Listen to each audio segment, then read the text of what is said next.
Ça fait plus de 7 ans que je suis en couple et en juin ça fera 8 ans. Et la question qui revient le plus c'est comment ça se passe entre vous? Est-ce que ça va toujours aussi bien? Comment vous faites pour être toujours aussi amoureux? Et j'avais trop envie de vous faire cette vidéo où je vous donne mes conseils pour entretenir une relation sur la durée et avoir un couple stable et sain. Et je me suis dit que ça pourrait être sympa de vous faire ça pendant que je me maquille. Le premier conseil que je pourrais vous donner et qui pour moi est tellement important, c'est vraiment de mettre sa fierté et son ego de côté. Je trouve qu'il n'y a pas pire pour gâcher une relation qu'avoir de l'ego, de la rancœur. Il y en a qui des fois font la gueule pendant des jours, des heures, je vois pas l'intérêt en fait. À part empirer les choses et créer de la frustration de l'autre côté, il y a rien de bénéfique dans ça. Parce que si vous de votre côté, vous avez de la fierté de l'ego et que de l'autre côté c'est pareil, ça va juste alimenter de la négativité dans votre couple et au final faire empirer les choses. Pour moi, il faut vraiment se dire que vous n'êtes pas le centre du monde et il faut aussi réussir à comprendre la personne avec qui vous êtes. Parce que pour moi, quand il y a des embrouilles, il y a vraiment des torts des fois des deux côtés. Donc vraiment, remettez-vous en question, essayez de comprendre la personne en face. Et ça passe aussi par mon deuxième conseil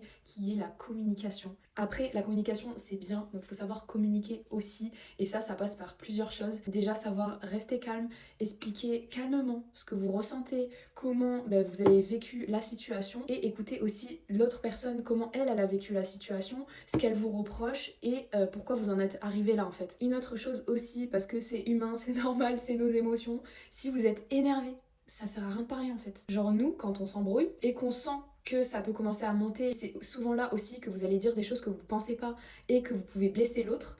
Tout simplement, vous arrêtez de parler, chacun fait sa vie de son côté et quand vous sentez que ça va mieux, que vous êtes calmé, là vous pouvez avoir une discussion constructive et calme. Ensuite, une relation, il faut vraiment l'entretenir. Ça passe par plein de petites choses au quotidien, des petites attentions, faire le petit déjeuner, que l'autre s'y attende pas, ça fait toujours plaisir, vous voyez. Acheter des fleurs, acheter un petit cadeau, prévoir un restaurant surprise, c'est pas forcément des choses qui coûtent de l'argent. Ça peut être des papouilles le soir, proposer un massage, vraiment faire attention à l'autre en fait. Et je me souviens, c'était trop mignon avec Auré, nous ce qu'on avait fait, c'est qu'on s'était dit, bon, cette semaine, on se donne pour objectif chaque jour de se faire au moins une attention chacun. Et c'était trop bien en fait, vraiment, je vous le conseille.